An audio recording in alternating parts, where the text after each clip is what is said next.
Big fight ವಿಶೇಷ ಮತ್ತೆ ಮುಂದುವರಿಸ್ತಾ ಇದ್ದೀನಿ. ಕೇಶವ್ ಅವರೇ, ಈಗ ಇಲ್ಲಿ ಮಹೇಶ್ ಶೆಟ್ಟಿ ತಿಮ್ರೋಡಿ, ಗಿರೀಶ್ ಮಟ್ಟಣ್ಣನವರ್, ಜಯಂತ್ ಟಿ, ಸಮೀರ್, ಇನ್ನೊಂದು ಕಡೆ ಈಗ ವಿಠಲಗೌಡ, ಆನಂತರದಲ್ಲಿ ಮನಾಫ್, ಇವರೆಲ್ಲರೂ ಒಂದೇ ಗ್ಯಾಂಗ್ ಅಂತನ ನಿಮ್ಮ ಅಭಿಪ್ರಾಯ? ಇವರೆಲ್ಲರೂ ಒಂದೇ ಗ್ಯಾಂಗ್ ಅಂತನ?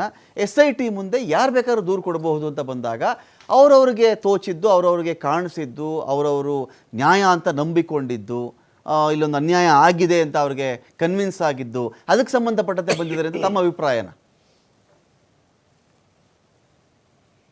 ಸರ್, ನೀವು ಯಾರ್ದೆಲ್ಲ ಈಗ ಹೆಸರು ಹೇಳಿದ್ರಲ್ಲ, ಅದೆಲ್ಲ ಒಂದೇ ತರಬೇತಿ ಸಂಸ್ಥೆಯಲ್ಲಿ ತರಬೇತಿಯನ್ನು ಪಡೆದವರು. ಓಕೆ. ಅವರ ಎಲ್ಲರ ಹೆಡ್ ಮಾಸ್ಟರ್ ಒಬ್ಬರೇ, ಅಲ್ಲಿ ಬೇರೆ ಯಾರು, ಒಬ್ಬರೇ ಮಾಸ್ಟರ್, ಅವರಿಗೆ ಒಬ್ಬರೇ ಹೆಡ್ ಮಾಸ್ಟರ್. ಒಂದು ಅದೇ ಶಾಲೆಯಲ್ಲಿ ತರಬೇತಿ ಪಡ್ಕೊಂಡು ಬಂದವರು, ಒಂದೇ ಕೋಣೆ ಒಳಗೆ ತರಬೇತಿ ಪಡ್ಕೊಂಡು ಬಂದವರು. ನೀವು ಈಗ ಯಾರೆಲ್ಲ ಹೆಸರನ್ನು ಹೇಳಿದ್ರು, ಅವ್ರು ಯಾರು ಕೂಡ ಬೇರೆಯವರಲ್ಲ, ಇಂಡಿಪೆಂಡೆಂಟ್ ವಿಟ್ನೆಸ್ ಅಲ್ಲ. ಅವರೆಲ್ಲ ಆ ಸುಮಾರು 12 ವರ್ಷಗಳಿಂದ ಕೆಲವರು ಇದ್ರು, ಆಮೇಲೆ ಒಂದು 3 ವರ್ಷಗಳಿಂದ ಕೆಲವರು ಸೇರ್ಕೊಂಡ್ರು, ಈಗ 1-2 ವರ್ಷಗಳಿಂದ ಅಥವಾ 6 ತಿಂಗಳ ಹಿಂದೆ ಸೇರ್ಕೊಂಡವರು ಎಲ್ಲ ಒಂದು, ಅದು ಎಲ್ಲ ಒಟ್ಟಾಗಿರುವಂತ ಒಂದು ಗ್ಯಾಂಗ್. ಅದು ಇವರೆಲ್ಲ ಸಾಕ್ಷಿಗಳ, ಇವರೆಲ್ಲ ಸಾಕ್ಷಿಗಳ ಅಥವಾ ಅನ್ಯಾಯದ ವಿರುದ್ಧದ ಹೋರಾಟಗಾರರ ಇವರೆಲ್ಲರೂ? ಇದೆಲ್ಲ ಪಿತೂರಿಗಳು ಸರ್. ಓಕೆ. ಇವರು ಸಾಕ್ಷಿಗಳು ಅಂತ ಹೇಳೋದಕ್ಕಿಂತ ಇವೆಲ್ಲ ಪಿತೂರಿಗಳ ಒಂದು ಅಂಗಗಳು ಅಷ್ಟೇ. ಇವರು ಅನ್ಯಾಯದ ವಿರುದ್ಧ ಹೋರಾಟ ಮಾಡುವವರಲ್ಲ ಅಥವಾ ಸಾಕ್ಷಿಯಾಗಿ ಬರುವವರಲ್ಲ, ಇದು ಪಿತೂರಿಯ ಒಂದು ಅಂಗ. ಎಲ್ಲ ಇವರಲ್ಲಿ ಇರುವಂತದ್ದೆಲ್ಲ ಪಿತೂರಿಗಳೇ, ಬೇರೆ ಏನಿಲ್ಲ. ಅಲ್ಲ, ಈಗ ಇವರೆಲ್ಲರನ್ನು ವಶಕ್ಕೆ ತಗೊಂಡು ವಿಚಾರಣೆ ಮಾಡಬೇಕು ಅಂತ ತಮ್ಮ ಅಭಿಪ್ರಾಯನ? ಯಾಕಂದರೆ ಈ ಚಿನ್ನಯ್ಯ ಮೊದಲು ಎಸ್ಕಾರ್ಟಲ್ಲಿ ಬರ್ತಾ ಇದ್ದದ್ದು, ಫುಲ್ ಎಸ್ಕಾರ್ಟ್. ಬೆಳಗ್ಗೆ ಅವ್ರು ಬರ್ತಾ ಇದ್ರು, ಚಿನ್ನಯ್ಯ ಬಂದಮೇಲೆ ಪೊಲೀಸ್ ಕರ್ಕೊಂಡು ಬರ್ತಾ ಇದ್ರು, SIT ಅವರು ತನಿಖೆ ನಡೀತಾ ಇತ್ತು, ಲಂಚ್ ಟೈಮಿಗೆ ಲಂಚ್ ಕರ್ಕೊಂಡು ಹೋಗ್ತಾ ಇದ್ರು, ಮತ್ತೆ ಬರ್ತಾ ಇದ್ರು, ಬಿಟ್ಟು ಕಳಿಸ್ತಾ ಇದ್ರು. ಚಿನ್ನಯ್ಯನ ವಶಕ್ಕೆ ಪಡ್ಕೊಂಡಂತೆ ಇವರನ್ನು ವಶಕ್ಕೆ ಪಡ್ಕೊಳ್ಬೇಕು ಅಂತ ತಮ್ಮ ಅಭಿಪ್ರಾಯನ? ವಶಕ್ಕೆ ಪಡ್ಕೊಂಡು ವಿಚಾರಣೆ ಮಾಡಬೇಕು ಅಂತ ಹೇಳಿ ನಿಮ್ಮ ಪ್ರಕಾರ ಇದರಲ್ಲಿ ಒಂದು ಸಂಚುಕೋರರು ಅನ್ನೋ ಆ್ಯಂಗಲಲ್ಲಿ ನೀವು ಮಾತಾಡ್ತಾ ಇದ್ದೀರಿ ಸರ್. ಅವರನ್ನು ವಿಚಾರಣೆಗೆ ಪಡ್ಕೊಳ್ಬೇಕಾ ಬೇಡವಾ ಅಂತ ಹೇಳಿ SITಗೆ ಬಿಟ್ಟಂತದ್ದು. ಈಗ ನನ್ನ ನಿವೃತ್ತ ಪೊಲೀಸ್ ಅಧಿಕಾರಿಗಳು ಹೇಳಿದಾಗೆ ಅದೆಲ್ಲ SIT ಅವರು ಆಲೋಚನೆ ಮಾಡ್ತಾರೆ. ಆದ್ರೆ ಇಲ್ಲಿ ಏನು ಅಂತ ಹೇಳಿದ್ರೆ, ಅವರು ಯಾಕಾಗಿ ಬಂದ್ರು, ಏನಕ್ಕಾಗಿ ಬಂದ್ರು, ಎಲ್ಲಿ ಇದ್ರು.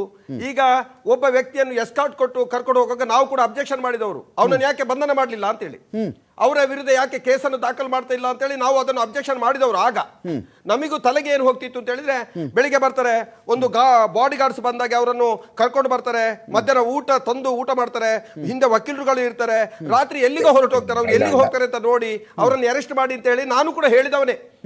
ಆದ್ರೆ ಈಗ ಏನಾಯ್ತು ಅಂತ ಹೇಳಿದ್ರೆ, ಇಲ್ಲಿ SIT ಅವರು ಅಲ್ಲಿ ಸತ್ಯಾಂಶಗಳು ಬರುವ ತನಕ ಕಾದ್ರು. ಸತ್ಯಾಂಶಗಳು ಬಂದ ನಂತರ ಇಲ್ಲಿ ಹುರುಳಿ ಇದೆಯಾ ಇಲ್ಲೋ ಅಂತ ಹೇಳೋದನ್ನ ಅವರು ಕಂಡುಕೊಂಡ್ರು, ಅವರನ್ನೇ ಆರೋಪಿಯಾಗಿ ಮಾಡಿದ್ರು. ಹಾಗಾಗಿ SIT ಎಷ್ಟು ಸಮಯ ಕೂಡ ತಕೊಳ್ಳಿ, ಖಂಡಿತವಾಗಿಯೂ ಇದರಲ್ಲಿ ಯಾರೆಲ್ಲ ಇದ್ದಾರೋ ಅವರನ್ನೆಲ್ಲ ಬಂಧನ ಆಗುವಂತ ದಿನ ಹತ್ತಿರ ಇದೆ. ಖಂಡಿತ ಬಂಧನ ಆಗೇ ಆಗ್ತಾರೆ, ಇವರೆಲ್ಲರೂ ಬಂಧನ ಆಗ್ತಾರೆ. ಇದರ ಬಗ್ಗೆ ಯಾವುದೇ ಸಂಶಯ ನಮಗೆ ಈಗ ಉಳ್ಕೊಳ್ಳಿಲ್ಲ. ಖಂಡಿತವಾಗಿ SIT ಅವರು ಒಳ್ಳೆ ರೀತಿಯಲ್ಲಿ ತನಿಖೆ ಮಾಡ್ತಿದ್ದಾರೆ, ಒಳ್ಳೆಯ ಒಂದು ದಾರಿಯಲ್ಲೇ ಹೋಗ್ತಿದ್ದಾರೆ ಅಂತೇಳಿ ನನಗೂ ಕೂಡ ಅನುಭವ ಆಗಿದೆ ಸರ್. ಈ ವಿಠಲಗೌಡ ಲೇಟೆಸ್ಟ್ ಎಂಟ್ರಿ, ಈ ಕೇಸ್ಗೆ ಲೇಟೆಸ್ಟ್ ಆಗಿ ಎಂಟ್ರಿ ಆಗ್ತಿರೋದು ವಿಠಲಗೌಡ. ಇವ್ರ ಕಥೆ ಏನು ನಿಮ್ಮ ಪ್ರಕಾರ ಕೇಶವ್ ಅವರೇ? ಸರ್, ಅವರು ಲೇಟೆಸ್ಟ್ ಆಗಿ ಬುರುಡೆ ಕೇಸಿಗೆ ಎಂಟ್ರಿ ಆಗಿರ್ಬೋದು. ತಮಗೆ ನೆನಪಿದೆಯೋ ಇಲ್ಲೋ ಗೊತ್ತಿಲ್ಲ, ಸುಮಾರು SIT ನೇಮಕಾಗಿ 15 ದಿನಗಳ ಹಿಂದೆ ಏನು ಅಲ್ಲಿ ಒಬ್ಬ ಯೂಟ್ಯೂಬರ್ ಬಂದು ಅದನ್ನು ಬುರುಡೆಯನ್ನು ತೆಗೆಯುವಾಗ, ಆ ಬುರುಡೆಯ ಸ್ಥಳವನ್ನು ತೋರಿಸಿಕೊಡುವಾಗ ಇದೇ ವಿಠಲಗೌಡ ಅವರೊಟ್ಟಿಗೆ ಇದ್ರು, ಗಾಡಿಯಲ್ಲಿ ಇದ್ರು ಅಂತ ಹೇಳುವಂತ ಮಾಹಿತಿ ನಮ್ಮಲ್ಲಿ ಇದೆ. ಅದಲ್ಲದೆ 2012 ಇಸ್ವಿಯಲ್ಲಿ ಒಂದು ಪಾತ್ರವನ್ನು ನಿರ್ವಹಿಸಿದ ಇದು ವಿಠಲಗೌಡ, 2013ರಲ್ಲಿ ಇನ್ನೊಂದು ಪಾತ್ರವನ್ನು ನಿರ್ವಹಿಸಿದ್ದು, ಆಮೇಲೆ 2013ರ ನಂತರ ಒಂದೇ ಪಾತ್ರವನ್ನು ನಿರ್ವಹಿಸಿಕೊಂಡು ಬಂದ್ರು. ಇದರಲ್ಲಿ ಏನು ಇದ್ರು ಕೂಡ ಸ್ವಲ್ಪ ಬೇರೆ ಬೇರೆ ವಿಚಾರಗಳಲ್ಲಿ ಅವರು ಹೇಳ್ತಾ ಬಂದ್ರು. ಆ ಗುಂಪಿಗೆ ತೊಂದರೆ ಆಗ್ತದೆ ಅಂತ ದೃಷ್ಟಿಯಲ್ಲಿ ಸ್ವಲ್ಪ ಅವರನ್ನು ಸುಮ್ಮನೆ ಕೂತ್ಕೊಳ್ಸಿದ್ರು, ಮಾತಾಡುದ್ರಿಂದ, ಕೆಲಸದಿಂದ ಅವರನ್ನು ಸುಮ್ಮನೆ ಕೂತ್ಕೊಳ್ಸಿರ್ಲಿಲ್ಲ. ಪ್ರತಿ ಒಂದು ವಿಚಾರದಲ್ಲಿ ಅವರಿಗೆ ಊಟ ಕೊಡೋದು ಇರ್ಲಿ, ಅವರಿಗೆ ಏನು ಪಬ್ಸ್ ಕೊಡಗಿರುವುದು ಇರ್ಲಿ, ಚಹಾ ತಿಂಡಿ ಕೊಡಗಿರುವುದು ಇರ್ಲಿ, ಎಲ್ಲವನ್ನು ಮಾಡ್ತಿದ್ದವನು ಇದೇ ವಿಠಲಗೌಡರು. ಹಾಗಾಗಿ ಅವರ ಬಗ್ಗೆ ಯಾವುದೇ ರೀತಿಯಲ್ಲಿ ಆ ವ್ಯಕ್ತಿ ಲೇಟೆಸ್ಟ್ ಆಗಿ ಬಂದದ್ದು ಅಂತ ನಾನು ತಿಳ್ಕೊಳ್ಳೋದಿಲ್ಲ. ಈ ವ್ಯಕ್ತಿ ಪ್ರಥಮದಿಂದಲೇ ಒಬ್ಬ ಪಾತ್ರಧಾರಿ ಆಗಿದ್ದವರು ಸರ್. ಇಲ್ಲಿ ನಾನೀಗ ಇನ್ನೊಂದು ಕಡೆ ಸಂಕೇತ್ ಸರ್ ಕೇಳಬೇಕು. ಸಂಕೇತ್ ಸರ್, ಇಲ್ಲಿ ಚಿನ್ನಯ್ಯ, ಇನ್ನೊಂದು ಕಡೆ ಮಟ್ಟಣ್ಣನವರ್, ತಿಮರೋಡಿ, ವಿಠಲಗೌಡ, ಈ ರೀತಿ ಬೇರೆ ಬೇರೆ ಪಾತ್ರಗಳು ಬರ್ತಾ ಇದೆಯಲ್ಲ ಸರ್, ಇಲ್ಲಿ ಇವರು ಒಂದು ಟೀಮ್ ಅಂತ ಹೇಳಬೇಕಾದ್ರೆ ಇದರಲ್ಲಿ ಯಾರೋ ಒಬ್ಬನೇ ತಪ್ಪು ಮಾಡಿದ್ದಾನೆ ಅಂತ ಬರಲ್ಲ. ಒಂದು ತಂಡನೇ ನಿಜವಾಗ್ಲೂ ಒಂದು ಕೃತ್ಯದಲ್ಲಿ ಭಾಗಿಯಾಗಿದ್ದಾಗ ಕಾನ್ಸ್ಪಿರಸಿ ಅಂಡರ್ ಬಂದು ಎಲ್ಲರೂ ಸಂಚು ಮಾಡಿಕೊಂಡೇ ಮಾಡಿದ್ದಾರೆ, ಯಾರೋ ಮೊದಲು ಬಂದಿರ್ಬೋದು, ಯಾರೋ ಸ್ವಲ್ಪ ಲೇಟಾಗಿ ಬಂದಿರಬಹುದು ಅಂತ ಒಂದು ರೋಲ್ ಬರುತ್ತೆ. ಅದರಲ್ಲಿ ತಪ್ಪು ಮಾಡಿದರೆ ಎಲ್ಲರೂ ಮಾಡಿರಬೇಕು, ಮಾಡದೇ ಇದ್ದರೆ ಯಾರ್ಯಾರೂ ಮಾಡಿರಲ್ಲ ಇದರಲ್ಲಿ ಅಂತ ಆಗಬೇಕು. ತಪ್ಪು ಮಾಡಿದರೆ SITಗೆ ಫೈಂಡ್ ಔಟ್ ಮಾಡಲಿಕ್ಕೆ ಅಥವಾ ಒಂದು ಮೇಜರ್ ಆಗಿರ್ತಕ್ಕಂಥ ಒಂದು ಇನ್ವೆಸ್ಟಿಗೇಷನ್ನ ಅಂಶವನ್ನು ಪರಿಗಣಿಸಲಿಕ್ಕೆ ಇಷ್ಟು ದಿನ ಬೇಕಾಗಿತ್ತು ಅಂತ ಸಹಜವಾಗಿ ಒಂದು ಡೌಟ್ ಬರುತ್ತೆ ಸರ್. ಇಲ್ಲಿ ಮಾಡಿದೆಲ್ಲ ತಪ್ಪು ಮಾಡಿರಬೇಕು, ಇಲ್ಲದ್ರೆ ಯಾರೂ ತಪ್ಪು ಮಾಡಿಲ್ಲ ಇದರಲ್ಲಿ ಅಂತ ಆದರೂ ಆಗಬೇಕು. ಎರಡರ ಮಧ್ಯದಲ್ಲಿ ಒಂಥರ ಓಲಾಡ್ತಾ ಇದೆಯಾ ಈ ಒಂದು ಕೇಸ್ ಅಂತ ಕೇಶವ್, ಇದು ಸಂಕೇತ್ ಸರ್. ನೋಡಿ, ಕೇಶವ್ ಅವರು ಒಂದ್ 2-3 ವಿಚಾರಗಳನ್ನು ಹೇಳಿದ್ರು. ಅದಕ್ಕೆ ಪೂರಕವಾಗಿ ತಾವೇನ್ ಹೇಳ್ತಾ ಇದ್ರೆ ಅದು ಸಂಬಂಧಪಟ್ಟಂತದೆ. ಈಗ ಅವರು ಷಡ್ಯಂತ್ರ ಮಾಡ್ತಾ ಇದ್ದಾರೆ ಅಥವಾ ಪಿತೂರಿ ಮಾಡ್ತಾ ಇದ್ದಾರೆ ಅನ್ನೋದು ಹೇಳ್ತೀನಿ. ನಾನು ತಮ್ಮ ಮಾಧ್ಯಮದ ಮೂಲಕ ಕೇಶವ್ ಅವ್ರನ್ನ ಕೇಳಕ್ ಇಷ್ಟಪಡ್ತೀನಿ. ಪಿತೂರಿ ಮಾಡ್ತಾ ಇದ್ದಾರೆ ಅಂದ್ರೆ ಯಾರ ವಿರುದ್ಧ ಮಾಡ್ತಾ ಇದ್ದಾರೆ, ಇದು ಮೊದಲೇದು.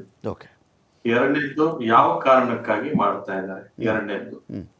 ಮೂರನೇದ್ದು, ಅದರಲ್ಲಿ ಏನಾದ್ರೂ ಪರ್ಸನಲ್ ಅಜೆಂಡಾ ಇದೆ ಅನ್ನೋದಿದ್ರೆ ಅದು ಏನು ಅನ್ನೋದು ಬಹಿರಂಗ ಪಡಿಸ್ಬೇಕು, ಇದು ಮೂರನೇದ್ದು. ಯಾಕಂದ್ರೆ ಇವೆಲ್ಲದಕ್ಕೂ ಕೂಡ ಪಿತೂರಿ ಅನ್ಬೇಕಾದ್ರೆ there is some criminal intention ಅಂತ ಅರ್ಥ. To say that there is a criminal intention, what is the background of those circumstances ಅನ್ನೋದನ್ನ ಸ್ಪಷ್ಟಪಡಿಸ್ಬೇಕಾಗ್ತದೆ. ಬರೀ ಪಿತೂರಿ ಅಂತ ಹೇಳಿದ್ರೆ ಅದಕ್ಕೆ ಸಮರ್ಪಕ ಅನ್ಸೋದಿಲ್ಲ, ಅಥವಾ ಅದನ್ನ ಜನನೂ ಒಪ್ಪೋದಿಲ್ಲ, ಕಾನೂನು ಒಪ್ಪೋದಿಲ್ಲ. ಹಾಗಾಗಿ ಈ ಪಿತೂರಿ ಅನ್ನೋದನ್ನೇ ಇತ್ತು ಅಂದ್ರೆ ಅದ್ರ ಹಿಂದಿನ ಬ್ಯಾಕ್ ಗ್ರೌಂಡ್ ಅನ್ನ ಎಲ್ಲಾ ಬಿಚ್ಚಿ ಹೇಳ್ಬೇಕಾಗ್ತದೆ. ಅವಾಗ ಪಿತೂರಿ ಅನ್ಬೇಕಾದ್ರೆ ಇವ್ರು ಹೇಳುತ್ತಾ ಇರುವಂತ ಆರೋಪಗಳನ್ನು ಕೇಳಬೇಕಾಗ್ತದೆ, ಅವ್ರು ಹೇಳ್ತಾ ಇರುವಂತ ಆರೋಪಗಳನ್ನು ಕೇಳಬೇಕಾಗ್ತದೆ. ಬಹಳ ದೀರ್ಘವಾಗಿ ಹೋಗುತ್ತೆ. ಅವಾಗ ಇದು ತನಿಖೆ ಏನಿದೆ ಅಲ್ಲ, ಅಥವಾ ಇದು ವಿಚಾರ ಏನ್ ನಡೀತಾ ಇದೆ ಅಲ್ಲ, ಈ ವಿಚಾರ ಬಿಟ್ಟು ಬಹಳ ದೂರನೂ ಹೋಗ್ಬೋದು. ನಾವ್ ಹೇಳೋದಂದ್ರೆ ಇದು ಬರೀ ಹೆಣಗಳನ್ನ ಅಗದಿರೋದು ಅಥವಾ ಶವ ತೆಗೆಯೋದು ಇಷ್ಟಕ್ಕೆ ಸೀಮಿತವಾಗಿರಲ್ಲ.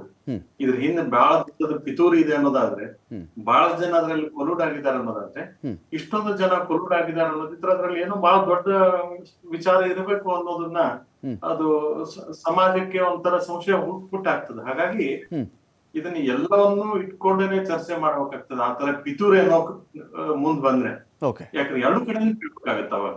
ಹಾಗಾಗಿ ನಾವು ಆರೋಪದ ಮೇಲೆ ಪಿತೂರಿ ಇದೆ ಅಂತ ಅನ್ನೋದಾಗ್ಲಿ ಅಥವಾ ಪಿತೂರಿ ಇದೆ ಅಂತ ಒಪ್ಪೋದಾಗ್ಲಿ ಮಾಡೋಕ್ಕಿಂತ ಮುಂಚೆ ಎರಡೂ ಕಡೆ ಆಲಿಸಿ ಅದನ್ನ ನಿರ್ಧಾರ ತೆಗೆದುಕೊಳ್ಬೇಕಾಗ್ತದೆ. ಆ ರೀತಿಯಲ್ಲಿ ತನಿಖಾಧಿಕಾರಿಗಳು ಕೂಡ ಷಡ್ಯಂತ್ರ ಅಥವಾ ಪಿತೂರಿ ಅಂತ ಅನ್ಬೇಕಾದ್ರೆ ಯಾವ